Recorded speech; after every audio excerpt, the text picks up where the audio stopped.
Welcome back, ladies and gentlemen, to Alea Jacta Est. This is tutorial 12, and in this tutorial we are going to bring the Pompeians to battle. Very excited about this. I have actually not had a battle yet, so you're going to see it, and I'm going to see it for the very first time. If you've been following along, you know that I've been rallying forces here to Cicero, led by Marcus Antonius, and we now have this, looks like a pretty good force in place. 1, 2, 3, 4, 5, 6, 7 legions, auxiliaries, we have some archers. I got some of that mercenary cavalry. So a lot of men, small cavalry force, and we have supply wagons. Okay, so the one thing I'm going to do, the entire force is there. I was sending this other unit to Mark Antonius' army. I'm going to back that out, and now I'm just going to bring them in because no, we don't want that. We don't want them to target. We don't want them to target Mark Antonius' army because they're tired, and basically I want Antonius to be able to go ahead and go forward here with full strength and not have to worry about waiting for this cavalry unit or slowing them down or anything like that. All right,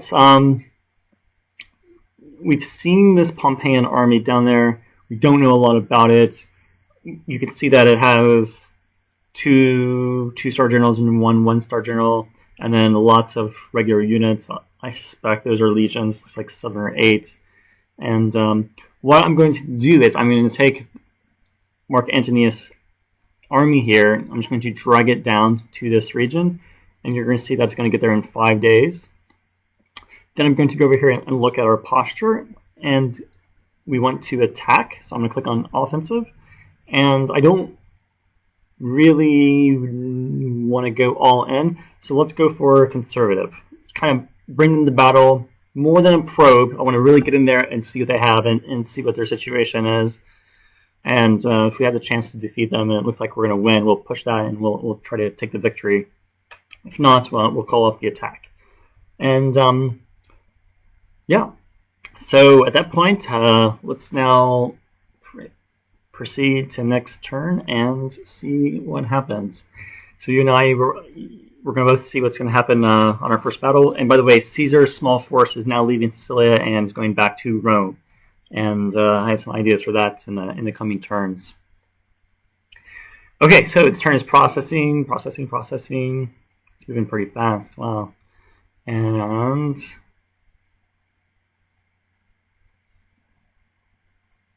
okay, moving down. And they retreated. Didn't even bring them to battle. Oh wait, no, here we go. Oh, new battle screen. And we won. Okay. They had. This is the battle report. It looks a little different than I'm used to. Let's kind of take a look at it in detail. We have who was the leading general here, Marcus Antonius on our side, and Gaius Cassius Numius on their side. The forces, we really outnumbered them. Here are the breakdown of our initial forces, and here are our casualties. So we lost one legionary cohort, and we also lost Roman cavalry, so they were destroyed.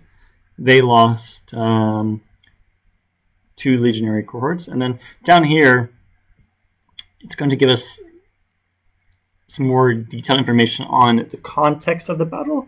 Okay, so just kind of go through that.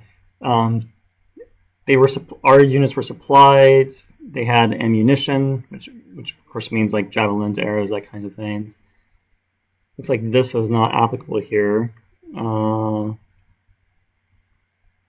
We captured 2 groups of 500 men, so 1,000 men, and we lost 3 of our elements. Were routed, and we captured some equipment. 1 point equals 1 denarii added to your pool. Okay. And this is the other fair. Looks like a pretty easy victory for for Caesar's forces. Didn't really expect that, but then again, we didn't know. what was there. It almost looked like the Pompeian army had retreated prior to this, and we'll take a look at that in a minute. Once the turn is done. Oh, and they've come back in, and there's another attack, and we've also won another victory here. Again, we've had a couple elements destroyed: Roman auxiliaries, Roman slingers. They've lost another element of legionary cohorts. We had more casualties lost. Yeah. Okay, let's continue on.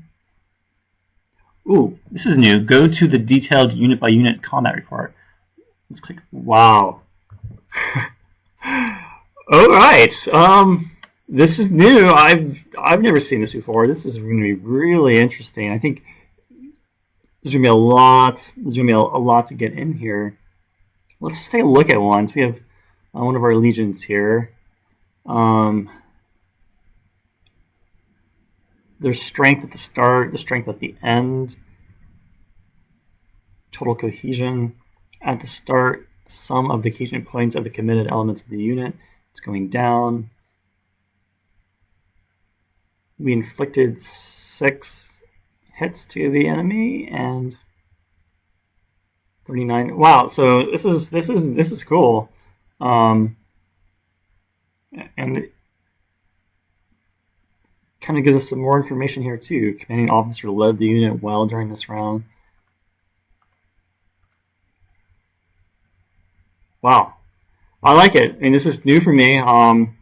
Definitely going to be playing around with this later, that's for sure. Going to be playing around with that. All right, the turn is continuing to process. And it looks like we are now in a siege situation. All right, so there you have it. So we had 2 battles. I'm not really sure where the rest of those forces have gone. Are they up here? No.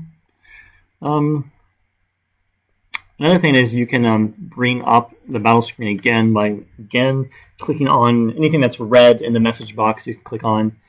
So here it is. We had a national morale point gained there, and here was the second battle at day 13. Again, a national morale point was gained. Cool.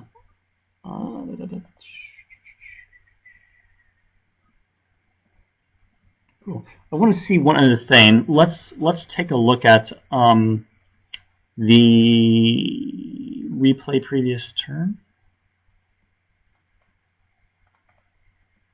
Oh, it's not available yet. Okay, that may be because this is a press version of the official release. I wanted to see if we could see where the defeated army went, because they don't appear to be here. I mean, they're not. That's a very small unit in this fort. That's a fort. It's a level 1 fort. So I don't know where they went, but yeah, I guess they've retreated sort of into the fog of war. All right, it's pretty cool. I think I hope you guys like the new battle screen and those new options. And this has been tutorial 12 of Alea Jacta Est. See you next time.